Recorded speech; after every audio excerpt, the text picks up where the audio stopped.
My teenage daughter pretended to be 20 online, so she could build a serious relationship with a 23-year-old man by catfishing him. This generation is completely whack. I remember being 14 and still having braces and wearing ugly blue eyeshadow to school every day. But this was before social media, so all of my friends were just as ugly as me. But on my daughter's 15th birthday, we went out to Chili's, and what she wore was shocking. Not because it was anything crazy revealing. It was just a corset top and some cargo pants. But it made me realize the pressure she had to grow up faster. She even did her makeup, and I swear my baby Annalise looked 23 years old. And as we sat down, the waiter began to flirt with her. I wasn't really paying attention because I figured she'd turn him down or just act really shy. But in the corner of my eye, I saw her batting her eyes and looking up at him with a single finger twirling her hair. Motherly rage flooded my system. I literally saw the bulge in his pants. Hey, do you guys have a birthday candle with the number 15? Because that's how old my daughter is turning today. Luckily, the guy went super red and started stammering. So I knew that he had simply been blindsided, and we even got switched to a new waiter. As for my daughter, I didn't want to ruin her birthday. So I let her change the topic and we just talked about something else. But when she woke up the next day, I asked her what the F she thought she was doing. That she could wear what she wanted, but there was no way I'd ever let her date anyone over the age of 17. She did that teenage angst thing where they pinch the bridge of their nose and roll their eyes, like it was the most original move in the book. So I grabbed her phone and unlocked it with her facial recognition. This time, something in her eyes changed. She begged me not to go through it. It was a good effort, but not good enough. Honey, I love you. And if you were a mother, you'd do the same thing. I then walked into my room and locked the door. There wasn't anything too bad. I did find what people call thirst traps on her TikTok, but her account was private and her following was mostly girls. The worrying part was her Instagram. There were bikini pictures plastered everywhere, with extremely sexual songs and angles. The most disturbing part was they were all taken on vacations that I took her on. Except I, obviously, hadn't taken any of the photos. In her texts were a bunch of guys from her high school that she was very obviously leading on. But amongst them all, one stood out. She had no mutuals with him, and in his bio was the name of a nearby university. My heart dropped. They had met a few months back, when she was 14, after she had met him in a cafe, and they texted for months before it suddenly stopped a few weeks ago. Well, first I needed to make sure that my suspicions were correct. I handed her back the phone, and pretended like I was too old to have been able to find anything. I literally saw her smirk, and she even apologized for flirting with the guy yesterday. That night, I went to the guy's college. It was a pretty small campus, and it was a Saturday, so I figured that he couldn't be far. That's when I saw him. Outside a frat house with Greek letters completely topless, DJing with a bottle of beer in his hand. I walked up the stairs and tapped him on the shoulder. Excuse me, do you go here? And I guess he thought I was some undercover cop, because he immediately lifted up his hands and showed me his ID. He was 23 years old. My stomach twisted. I slapped him across the face, and because his friends were too scared to do anything, they let me drag him down the stairs by the ear like a dog without intervening. I took advantage of the shock and alcohol that was still in his system and grabbed the beer bottle, ready to knock it across his head. Yo man, what are you doing? I don't want any trouble. So you don't want any trouble, but you're cool with dating a 15-year-old girl? I saw confusion sweep across his R-worded frat boy face, one that you can't fake. Annalise? I asked. Huh? She's 20, and hot as heck. I slapped him again. Yo man, what the F? He shouted, before whipping out his big black iPhone as evidence. I read their texts. Right there, plain as day, she had told him she was a 20-year-old girl, and the second I confirmed that it was my teenage daughter, he blocked her. I drove home that night seeing red. My baby girl wanted to act as jailbait like it's cute, then she had another thing coming. This time, I didn't wait until the next day. I simply shook her awake. Mom, what? So I just met Pedro. Her eyes were immediately filled with fear, but instead of trying to defend herself, or yelling at me for being a spy, she burst into tears and wrapped her arms around me. Even through the anger, I instinctively stroked her hair. First, sat down in the bed beside her and decided that even she deserves to be listened to. But what she said next just angered me even more. Mom, I met up with him, but he didn't show up. And his friend, she was then interrupted by bursting into tears again. I thought he was a good person, Mom. I'm sorry. It didn't take long to piece together what she was saying. Someone had stolen my daughter's innocence and I was going to make them pay. I circled the university pool area the following evening, keeping a safe distance while recording the friend, Marcus's predatory routine through my phone's zoom lens. He leaned in close to a petite blonde girl who couldn't have been more than 18, whispering something that made her giggle nervously, her cheeks flushing. His hand slid from her back to her waist with practiced ease, pulling her closer as if testing boundaries. I zoomed in, capturing every moment of his calculated manipulation, my blood boiling as I recognized the same tactics Annalise had described. The blonde's friend approached, looking concerned, and Marcus immediately switched his demeanor like flipping a switch, stepping back slightly and adopting a casual, almost brotherly stance. The performance was Oscar-worthy. As soon as the friend wandered back to the snack table, he was right back at it, this time offering the girl another drink from a silver flask he pulled from his pocket. My stomach churned violently as I watched him add something to her cup when she glanced away at a commotion by the diving board. This was the exact playbook he'd used on Annalise. I'd seen enough. I pocketed my phone and marched toward them, channeling every ounce of maternal fury in my 5'6" frame. Just as I approached, a burly fraternity brother with a crew cut stepped directly into my path, his muscled arms crossed over his chest. Hey, you don't look like a student, he said, eyeing my mom jeans and sensible shoes with suspicion. Who are you with? I hadn't planned for this obstacle. I'm looking for my nephew, Pedro Martinez, I improvised, forcing a casual smile. He told me to meet him out here. The guy's eyes narrowed skeptically. Pedro Alvarez? He's inside. Great, thanks, I said brightly, attempting to step around him, but he shifted to block me again, his movement fluid despite his size. Actually, why don't I take you to him? He gripped my arm firmly, not enough to hurt, but enough enough to make it clear I wasn't getting past him alone. I glanced back at Marcus, who was now leading the blonde girl toward a side door of the house, his hand possessively on the small of her back. My window of opportunity was closing fast. Fine, I conceded, allowing myself to be escorted back inside the crowded, beer-soaked house. The frat brother guided me through rooms packed with dancing students, his hand still firmly on my arm. When we reached the kitchen, Pedro was nowhere to be seen among the beer pong players and couples making out against the refrigerator. Looks like he stepped out, the guy said, his tone making it clear he knew I'd invented the connection. Maybe you should come back another time. I nodded, feigning defeat,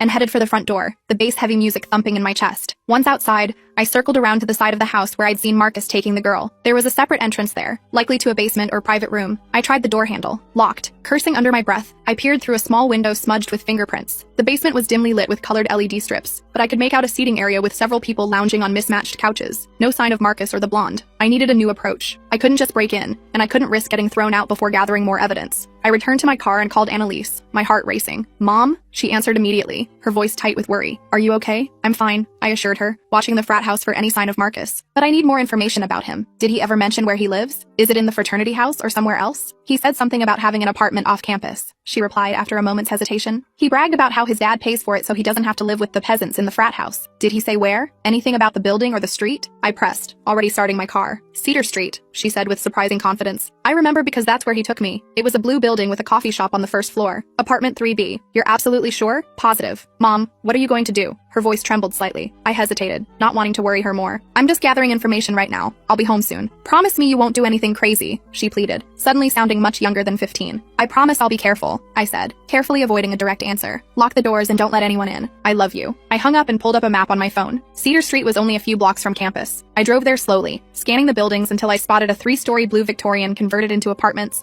with a darkened coffee shop on the ground floor. I parked across the street and waited, watching the entrance, the car's heater barely cutting through the evening chill. My plan was simple. Confront Marcus directly, record the conversation, and get him to admit what he'd done to Annalise and other girls. It wasn't foolproof, but it was all I had. Around midnight, a group of people approached the building, laughing loudly and passing a bottle between them. Through my car window, I recognized Marcus's athletic build among them, his arm wrapped possessively around the blonde girl from the pool. She was stumbling slightly, leaning against him for support, her movements uncoordinated in a way that seemed more than just hammered. 3 other guys followed them, their raucous laughter echoing in the quiet street. My heart raced with renewed anger. This wasn't just about Annalise anymore. That girl was in danger right now. I got out of my car and crossed the street, approaching the group as they reached the building entrance. Marcus, right? I called out, my voice steady despite my racing pulse. He turned, confusion crossing his face as he tried to place me in the dim streetlight. Do I know you? No, but I know you, I replied, stepping closer until I could smell the whiskey on his breath. I'm Annalise's mother. His expression shifted from confusion to recognition to fear in quick succession. The blonde girl looked up at him through unfocused eyes. Who's Annalise? She mumbled, her words slurring together. Nobody, Marcus said quickly, then turned to his friends. Guys, take Brittany upstairs. I'll handle this. One of the other men took the blonde's arm, but I stepped forward, blocking their path. Brittany, do you know these men? I asked her directly, trying to make eye contact. She blinked slowly, swaying slightly. Marcus is in my psych class. We're having an after party. She's fine, Marcus snapped, irritation flashing in his eyes. Just had a few drinks. Mind your own business. Like you minded your own business when you drugged my 15-year-old daughter? I kept my voice low but intense, watching his friends' reactions. His friends exchanged uncomfortable glances. Yo, Marcus, what's she talking about? One of them asked, a tall guy with a baseball cap pulled low over his eyes. She's crazy, Marcus insisted, his casual demeanor slipping. I don't know any 15-year-olds. I pulled out my phone and showed them the screenshot I'd taken from Pedro's Instagram, a photo of Marcus with his arm around Annalise at what looked like a campus cafe. This is my daughter. She's 15. You gave her a drugged drink and tried to assault her 2 weeks ago. The atmosphere changed instantly. One of Marcus's friends let go of Brittany's arm and stepped back, his expression troubled. Dude, is that true? He asked Marcus, who was now visibly sweating despite the cool night air. Of course not, Marcus sputtered,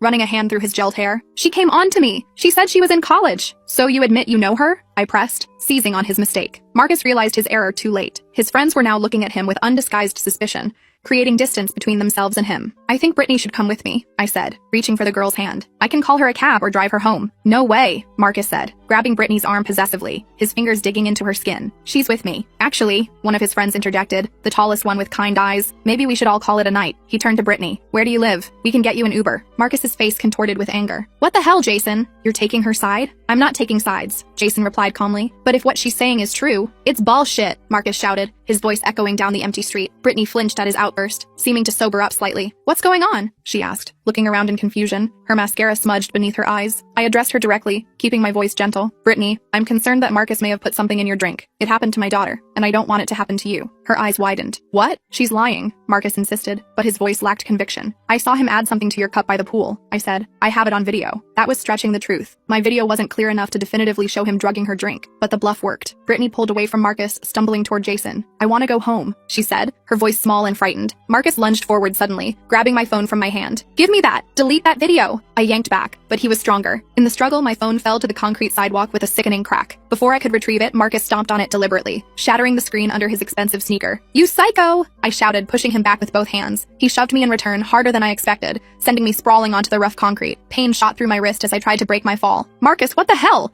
Jason yelled, stepping between us. You can't hit someone's mom, man! She's threatening me! Marcus shouted, his face contorted with rage. She's been stalking me! Jason helped me to my feet while another friend held Marcus back, struggling against his attempts to break free. I'm calling the police, I said, cradling my throbbing wrist. Go ahead, Marcus sneered, his handsome face ugly with hatred. Tell them how you've been following me around campus, harassing me. See who they believe, a respected student or some crazy helicopter mom. He had a point that made my stomach sink. Without my phone and the video evidence, it would be my word against his. And he had friends who could back up his story that I'd approached him aggressively. Jason seemed to sense my dilemma. Look, he said quietly, leaning close so Marcus couldn't hear. I've heard rumors about Marcus before. This isn't the first time. Then help me, I pleaded. That girl needs to get home safely, and my daughter deserves justice. Jason nodded, his expression resolute. I'll make sure Brittany gets home okay. He hesitated, then added, and I know some other girls who've had experiences with Marcus. I can put you in touch with them. It wasn't everything I wanted, but it was a start. I gave Jason my email address, and he promised to contact me the next day. As I drove home with a broken phone and throbbing wrist, I realized this was going to be harder than I thought. Marcus was protected by his friends, by his father's money, by a system that often failed to believe young women, but I wasn't giving up. When I arrived home, Annalise was waiting up for me, pacing the living room in her fuzzy pajamas, her face pale with worry. Mom, she cried when I walked in. I've been trying to call you for hours. What happened to your wrist? I explained everything, finding Marcus, the confrontation, my broken phone, and Jason's promise to help. This is all my fault, Annalise said, tears welling in her eyes. No, I said firmly, taking her hands in mine. What Marcus did, what he tried to do, that's not your fault. Yes, you made some poor choices, but he's the adult who tried to take advantage of a young girl. That's on him, not you. She nodded, wiping her eyes with the sleeve of her pajama top. So, what do we do now? Now, I said, summoning confidence I didn't entirely feel. We build a case. We find other victims, gather evidence, and make sure Marcus can't hurt anyone else. The next morning, I took Annalise to school myself, making her promise to come straight home afterward. My wrist wasn't broken, just badly sprained according to the urgent care doctor. So I wrapped it tightly and went to work with a new burner phone I'd picked up on the way. By lunchtime, I had an email from Jason with contact information for 3 other young women who'd had encounters with Marcus. All were college freshmen, all described similar experiences. Drinks that tasted strange, memory gaps, waking up in Marcus's apartment confused and disoriented. None had reported him officially. One girl, Vanessa, wrote that she'd tried to tell her resident advisor,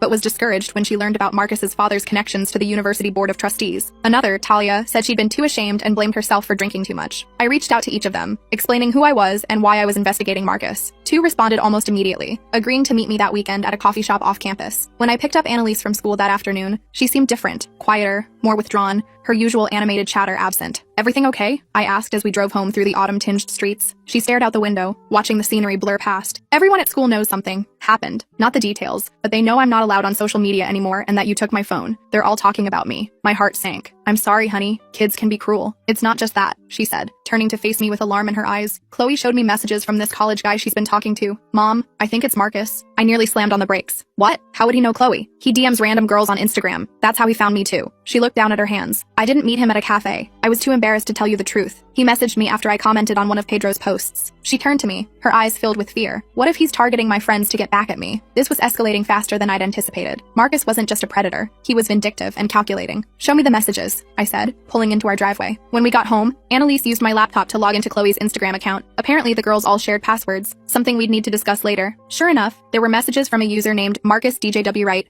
complimenting Chloe's photos and asking where she went to school. Call Chloe right now, I instructed. Tell her everything. Make sure she blocks him immediately. While Annalise called her friend, I checked my email again. There was a new message from Jason. Marcus knows you're talking to people. He's freaking out, threatening anyone who speaks to you. Be careful. He has a temper. I forwarded the email to my personal account and deleted it from the laptop, not wanting to worry Annalise more than necessary. But I was worried. This was no longer just about getting justice for what had happened. It was about protecting Annalise and her friends from further harm. The next day, I met Vanessa and Talia at the coffee shop as planned. Both were barely older than Annalise, young women just starting their college experience, already traumatized by someone who should have been their peer. I never reported it because I was drinking underage, Vanessa explained, her hands wrapped tightly around her mug of chai latte, and I willingly went to his apartment. I thought no one would believe me. Same, Talia nodded, tucking a strand of dark hair behind her ear. Plus, everyone knows his dad is on the board of trustees. Marcus always brags about how he can get away with anything. Not anymore, I said firmly. Together, our stories are stronger. Would you be willing to make official statements if it came to that? They exchanged nervous glances. I don't know, Vanessa said, her voice barely above a whisper. What if he retaliates? He knows where I live. We're in the same dorm building. And what about our parents? Talia added. Mine would call me if they found out I was at a frat party. I understood their fears all too well. These were the same reasons so many young women never reported their assaults. The same reasons predators like Marcus continue to operate with impunity. What if we could prove a pattern? I suggested. If we find enough women willing to share their experiences, even anonymously at first, it would be harder to dismiss. They seemed unconvinced, but agreed to think about it and to put me in touch with others they knew who might have had similar experiences with Marcus. As I was leaving the coffee shop, my phone buzzed with a text from an unknown number. Back off or your daughter's private photos go public. You have 24 hours. My blood ran cold. The private photos could only be the ones Annalise had taken for Pedro, the ones stored in her hidden photo vault that I'd glimpsed on her phone. Somehow Marcus had accessed them. I called Annalise immediately. Mom? She answered, sounding groggy. She'd been napping after an emotionally exhausting few days. Annalise, did you ever send those photos from your hidden folder to Pedro or anyone else? What? No, she exclaimed, suddenly alert. I mean, I sent a couple to Pedro, but not the worst ones. Why? Which device did you use to take those photos? Your current phone or an older one? My old phone mostly, but they should have transferred when I got the new one. Why are you asking this? The pieces clicked into place. Where is your old phone now? I don't know. Probably in my desk drawer somewhere. I haven't used it since I got the new one for Christmas. Find it, now, and don't turn it on. I raced home, my mind spinning with possibilities. If Marcus had somehow gotten access to Annalise's old phone, or if Pedro had shared the photos she'd sent him, we were dealing with a whole new level of threat. When I arrived, Annalise was tearing apart her room looking for the old phone, clothes and books scattered across the floor. I can't find it, she said, panic evident in her voice. Think, Annalise. When was the last time you remember having it? She sat on her bed, concentrating. I used it as a music player for a while after I got the new one. I might have taken it to school. Could you have left it somewhere? Lost it? Her eyes widened with sudden realization. The party at Megan's house last month. I brought it to play music, but I was using Megan's speaker. I remember setting it down somewhere and then she trailed off, her face paling. I don't remember picking it up again. Who was at that party? I asked, dreading the answer. Just kids from school. And she hesitated, twisting the hem of her shirt. Some of Megan's older brother's friends from college. The connection was too coincidental to ignore. Was one of them named Marcus? Annalise shook her head. I don't think so, but I wasn't paying attention to her brother's friends. They were hanging out in the basement, and we were upstairs. I showed her the threatening text. Someone has your old photos, Annalise, and they're using them to try to stop me from investigating Marcus. Her face crumpled. Mom, I'm so sorry. This is all my fault. No, I said firmly, pulling her into a hug. This is not your fault. This is what predators do. They find vulnerabilities and exploit them, but we're not going to let them win. I texted back the unknown number. Distributing explicit images of a minor is a federal offense. Do it, and I'll make sure you spend the next decade in prison. The response came almost immediately. Try proving it was me. Meanwhile, your daughter's reputation will be destroyed. Final warning. I showed Annalise the exchange. We need to get ahead of this, I said. If he's threatening to release those photos, we need to prepare. How? She asked, her voice small and frightened. First, we tell your school counselor what's happening. Not about the photos specifically, but that you're being harassed and threatened by an older man. Second, we contact the police about the threats. The police? Annalise looked terrified. But what if they see the photos? They deal with cases like this all the time, I assured her, with more confidence than I felt. Their job is to protect you, not judge you. Before we could discuss further, my phone received another text from the unknown number, this time with an image attached. I opened it cautiously. It was a screenshot of an Instagram direct message to one of Annalise's friends, with one of her private photos attached. The message hadn't been sent yet. It was poised, finger hovering over the send button in the screenshot. Last chance, the accompanying text read. Meet me tonight at 8 p.m. at the campus coffee shop. Come alone or the photos go out to everyone on your daughter's friend list. I showed Annalise the message, watching her face crumple in horror. Mom, you can't go, she pleaded, grabbing my arm. It's obviously a trap. She was right, of course. Meeting an angry, cornered predator alone at night was dangerous. But the alternative, having those photos distributed to Annalise's entire social circle, was unthinkable. I have to, I said, my mind already racing through possible scenarios. But I'm not going in blind. I called Jason, explaining the situation without mentioning the photos specifically. Marcus is threatening my daughter, I said. He wants me to meet him tonight at the campus coffee shop. Don't go, Jason warned, his voice tense. He's been drinking all day, talking crazy. Some of the guys are worried about him. I don't have a choice, I replied, hearing the determination in my own voice. But I could use some backup. Jason hesitated. I don't want to get involved directly, but I'll be nearby, and I'll call campus security if anything happens. It wasn't ideal, but it was better than nothing. Next, I called Vanessa and Talia,